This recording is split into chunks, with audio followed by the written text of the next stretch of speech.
Hello, je suis contente de vous retrouver. Aujourd'hui, un vlog un petit peu spécial puisque je vais parler du salon Paris Scrap Festival.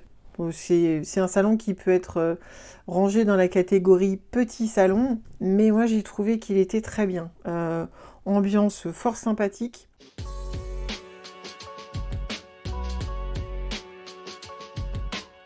Alors évidemment, il y a toujours des avantages et des inconvénients sur ce salon. Si je commence par les inconvénients, le premier c'est que le samedi c'était ouvert qu'à partir de 14 h. Alors certes, il y avait une nocturne jusqu'à 20 h, mais moi mon samedi soir étant déjà occupé, j'avais quand même 40 minutes de route à faire, donc j'ai fait le choix de ne pas y aller le samedi, alors que initialement je devais y aller le samedi. Mais j'avais pas fait attention aux horaires en fait. Pour moi, j'ai pas eu l'impression que ça a été annoncé de façon suffisamment claire, ou alors c'est moi qui était pas attentive, ça je pourrais pas le dire. Mais du coup, ça m'a fait faire machine arrière sur mon organisation, parce que 40 minutes de route pour pouvoir rester que 2 heures sur le salon, pour moi c'était pas intéressant. Parce que j'avais dans l'optique de participer à certains ateliers, donc je voulais quand même rester un certain moment sur place. Je sais que je vais croiser des copines et papoter, donc 2 heures pour moi ça faisait trop court. Du coup j'ai changé mon organisation et je suis venue le dimanche, parce que là c'était ouvert dès le matin à 10 h et ça fermait à 17 h. Donc ça m'a permis de passer une journée entière sur le salon, d'être cool sur mes horaires et de ne pas me sentir stressée parce que le salon va fermer vite. Il faut que je termine mon tour.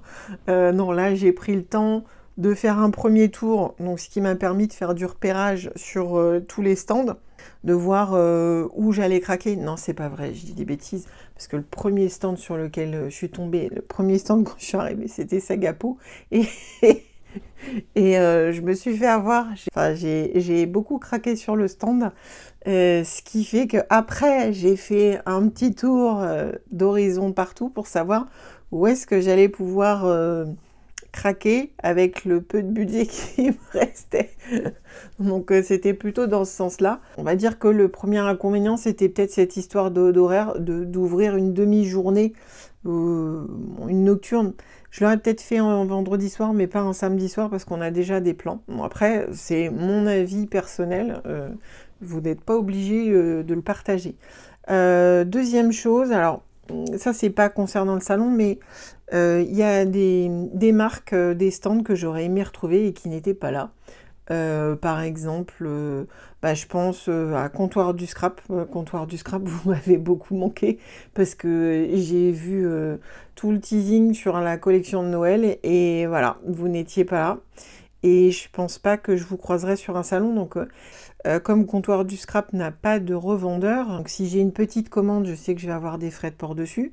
Soit je les retrouve en salon, et là, à mon avis, je n'ai pas leur calendrier en tête, mais je pense pas que je vais les retrouver avant un petit moment.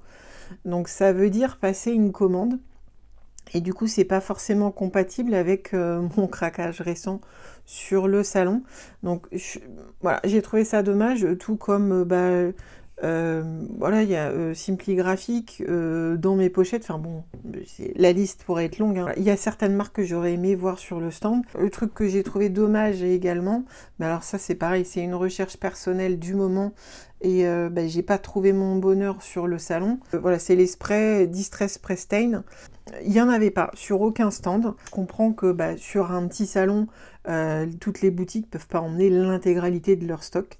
C'est un regret de ma part. J'aurais aimé pouvoir trouver des couleurs complémentaires. D'autant plus que, voilà, ça fait partie des côtés très positifs, c'est qu'il y avait un atelier patouille avec Petit Ange, que j'ai trouvé absolument génial. C'était top parce que pour une fois qu'on peut faire de la patouille sur un salon, ça arrive pas souvent. C'était un Mekantech très sympa, mais alors du coup, ça faisait utiliser ces sprays-là et on n'en trouvait pas à acheter sur le salon. C'est juste dommage parce que ça aurait fait un chouette raccord entre ce qu'on fait en atelier et ce qu'on peut du coup trouver sur le salon. Mais alors vous inquiétez pas, j'ai trouvé plein d'autres choses pour me consoler, hein. Maintenant que j'ai fait ma râleuse, je vais faire des petits compliments, c'est que j'ai trouvé que ce salon était vraiment très sympa. Déjà, première chose, t'as pas du tout à t'inquiéter de où tu vas te garer. Il y a un parking gratuit. Le parking du Novotel, c'est même un parking en sous-sol, donc c'est hyper sécurisé. Dès que tu arrives à l'accueil, il suffit de demander à l'accueil du salon, on te donne un ticket et ton parking est offert. Donc ça, franchement, deuxième chose, bah, le prix du salon, 5 € pour une journée, c'est royal. Franchement, on n'en trouve pas souvent. Et au final, si on regarde au niveau rapport taille du salon et le nombre de stands qu'il y avait, c'était quand même extrêmement bien fourni. Comme ça fait partie des valeurs qui me tiennent à cœur, c'est vrai que je suis toujours contente quand je vois qu'il y a beaucoup de boutiques ou de créateurs français et ça permet de valoriser leur travail et de leur rendre hommage. Ça fait partie des points positifs qui font que je reviendrai sans hésiter. L'ambiance était super sympa. Comme c'est dans un Novotel qui a l'habitude de recevoir des séminaires, il y avait... les toilettes sont accessibles, on n'a pas besoin de courir. On avait un petit bracelet, j'ai oublié de le prendre en photo, on avait un petit bracelet, ce qui fait qu'on pouvait faire des allers-retours à volonté dans le salon et hors du salon pour aller manger dehors parce qu'ils avaient prévu par exemple un food truck pour le dimanche. Aussi le fait qu'il y ait des fontaines d'eau pour s'hydrater, hein, donc en plus de l'eau plate, de l'eau pétillante, il y avait tout. Il y a aussi un concours de création, donc on pouvait exposer sa participation à l'entrée du salon. Tous les visiteurs avaient la possibilité de voter. Voilà, il y avait tous les résultats en direct à la fin du salon, en fin d'après-midi, dimanche. Donc ça, c'est assez chouette aussi de le proposer. Il y avait pas mal de Make and Take proposés, au point que j'ai pas eu le temps de participer à tous ceux que je voulais. Par exemple, j'ai loupé ceux sur le cyanotype. J'aurais adoré tester le cyanotype, mais je me suis décidée trop tard. Emportée par l'ambiance du salon, j'ai zappé de m'inscrire à ce Make and Take. Alors que par exemple, celui de Scrap Didi, j'ai pu choisir l'horaire sur leur site, payer en avance, et ça, je l'ai inscrit dans mon agenda. À telle heure, je savais que j'avais mon Make and Take chez Scrap Didi. Évidemment, un aspect qui ressort dans tous les salons de scrap, c'est que j'ai pu croiser plein de copines. Donc là, j'ai passé un certain temps à papoter. Et la petite surprise à laquelle je m'attendais pas, mais qui m'a fait vraiment super plaisir, c'est que j'ai aussi croisé certaines abonnées de la chaîne. Voilà, ça c'est vraiment la cerise sur le gâteau pour ce salon-là, c'est qu'il y a des filles qui sont venues naturellement me voir pour me dire qu'elles aimaient ma chaîne, qu'elles me suivaient, qu'elles attendaient la prochaine vidéo.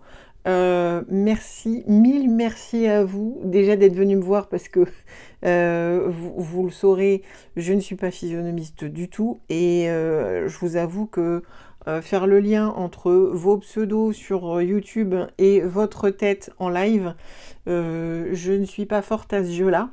Donc merci à celles qui sont venues me voir, merci à celles qui vont s'abonner aussi parce que du coup c'est un salon sur lequel j'ai pas mal discuté du sujet Scan and Cut.